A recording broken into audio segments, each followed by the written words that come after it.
such a shame you'll go. Bonjour, merci beaucoup pour l'invitation.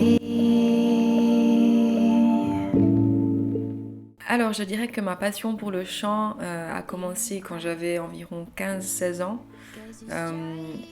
J'ai tout d'abord commencé avec la guitare, donc à l'âge de 14 ans, de manière autodidacte. Donc j'allais sur YouTube apprendre des chansons avec des tutoriels très simples, juste vraiment comme un hobby, sans aucune ambition.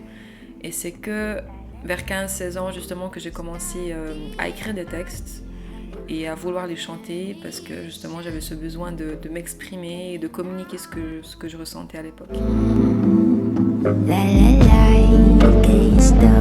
Alors ma voix a pas mal évolué depuis le début de ma carrière, surtout parce qu'au début je savais pas ce que je faisais. Je chantais vraiment sans vraiment comprendre ce que je faisais, ce qui justement faisait que ma voix était vite fatiguée parce que je comprenais pas, je savais pas comment faire pour par exemple si j'avais un concert de 1 heure, j'étais fatiguée, ou une répète où c'était une répétition avec mon groupe, avec mes musiciens, et qu'on avait 3-4 heures de répétition, j'étais vraiment morte à la fin au niveau de la voix, c'était vraiment c'était vraiment pas cool. Du coup ça a évolué vraiment dans le sens où je maîtrise ma voix et je sais ce qu'elle peut faire, ce qu'elle peut pas faire, je sais où aller, je sais comment respirer, et ça m'a vraiment beaucoup aidée.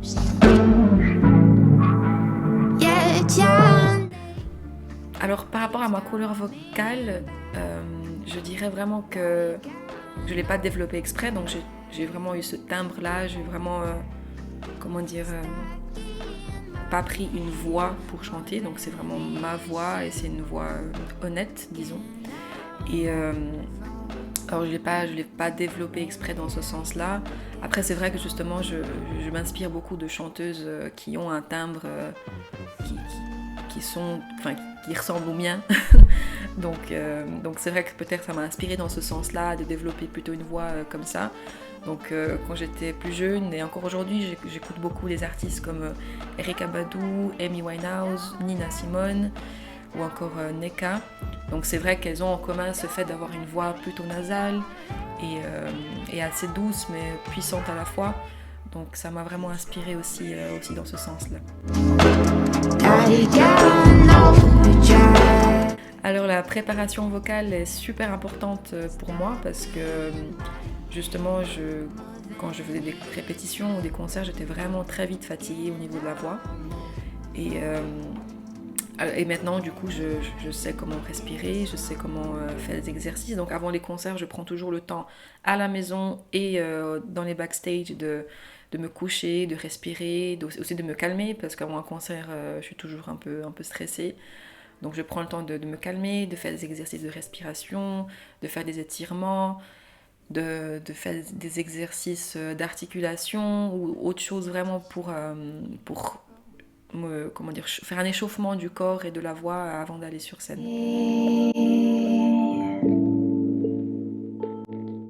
Et donc la respiration est vraiment très importante parce que ça a permis de gérer mon stress, ça a permis de gérer mon stress non seulement aussi au quotidien, parce que ça m'a aussi aidé dans ma vie quotidienne, de savoir respirer, de ne pas être tendu ici en haut, mais de respirer vraiment plus en bas. Et ça m'a aussi permis, par exemple, si je suis stressée sur scène, de ne pas avoir tout à coup la phrase dans une chanson qui est coupée parce que j'arrive pas à respirer, je suis stressée, chose qui pouvait m'arriver au tout début. Et donc c'est vraiment, ça m'a vraiment beaucoup aidée. Et donc j'ai suivi des cours aussi avec des coachs. Donc j'ai commencé de manière autodidacte, mais pendant un petit moment j'ai suivi des cours avec la coach viennoise Céline Klenin, qui m'a vraiment beaucoup aidée dans la respiration, à comprendre ce qui se passe au niveau des côtes, au niveau du diaphragme. Donc ça m'a vraiment beaucoup aidée. L'inspiration pour mon album Moonlight, donc je dirais que j'ai écrit des chansons pendant 2 ans.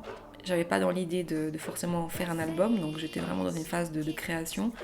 Et je me suis rendu compte que ces chansons-là se lient entre elles et qu'elles avaient toutes le même thème. Donc j'ai abordé le thème de la nuit dans cet album-là. Donc ça peut être la nuit et son côté mélancolique, plutôt triste, mais aussi la nuit et son énergie positive. Donc j'ai vraiment voulu mettre ça en avant, que ce soit avec justement en liant un peu toutes ces compositions, mais aussi avec les visuels.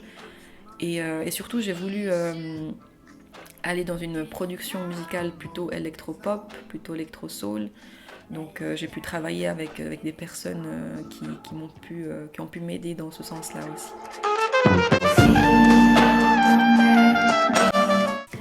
Mes chanteurs et chanteuses préférés, alors je dirais que depuis mon adolescence et donc aussi aujourd'hui, c'est toujours Erykah Badu, Amy Winehouse, Nina Simone. Au niveau de la production et du style musical, j'aime beaucoup aussi Massive Attack.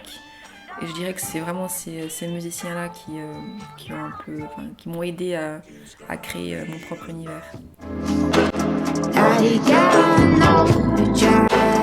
Alors merci beaucoup, je suis vraiment super contente pour cette nomination aux Swiss Music Awards. C'est vraiment... ça me touche beaucoup parce que voilà, je mets beaucoup d'énergie, de temps et d'argent aussi dans ma musique et ça fait vraiment plaisir de pouvoir être reconnue à ce niveau-là. Pour la suite de ma carrière, je dirais que là je suis de nouveau en phase de création. Je viens de lancer mon album, mais je continue à créer, à aller en studio, à faire des sessions d'écriture. Et voilà, j'aimerais juste pouvoir continuer à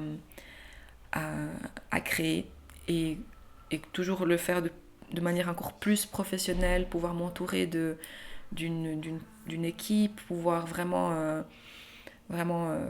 en faire mon métier. Et voilà, vivre de ça et pouvoir faire ce que j'aime. Mon rêve ultime, je dirais, alors c'est toujours compliqué à dire, mais voilà, je sais que j'aimerais vivre de la musique, j'aimerais continuer de faire ça, d'écrire, de lancer des albums, de pouvoir travailler avec des personnes. J'aimerais continuer à faire des concerts le plus rapidement possible. Et bien sûr, voilà, en Suisse, mon petit rêve à moi, ce serait une fois de pouvoir jouer au Montreux Jazz Festival, que ce soit dans la scène suisse ou dans n'importe quelle scène, mais j'aime beaucoup ce festival-là et c'est vrai que en Suisse, mon rêve, ce serait de pouvoir jouer au Montreux Jazz. J'ai pas d'autres questions, mais dernière chose que j'aimerais dire, c'est d'aller voter pour moi aux Swiss Music Awards dans la catégorie Best Talent. Merci beaucoup pour l'invitation et j'espère qu'on pourra se revoir très vite.